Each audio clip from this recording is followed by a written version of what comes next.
Hello అండి, నేను basic framework నేర్పిస్తున్నాను.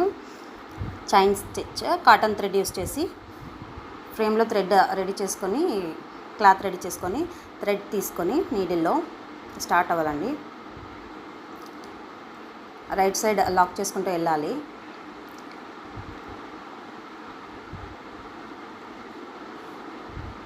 Right సైడే తీసుకుంటూ ఉండాలండి.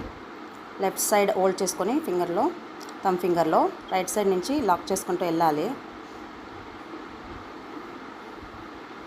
మనం థ్రెడ్స్ వేరే డిజైన్స్ బట్టి థ్రెడ్స్ కూడా చేంజ్ చేసుకోవచ్చండి. ఇక్కడ స్టాప్ అవ్వాలి మిడిల్లో అంటే నీడిల్ డౌన్ చేస్తే సరిపోతుంది. నేను స్టాప్ చేసిస్తున్నానండి ఇక్కడ. మరి నేను ఇలాంటి డిజైన్స్ మనం స్ట్రైట్ లైన్ మీద, క్రాస్ లైన్స్ మీద వేసుకోవచ్చు. నేను కొన్ని థ్రెడ్స్ చూపిస్తున్నాను చూడండి. కొన్ని ప్లెయిన్ ఉన్నాయి, ఇంకా కొన్ని డబుల్ షేడ్ ఉన్నాయి. 3 to 4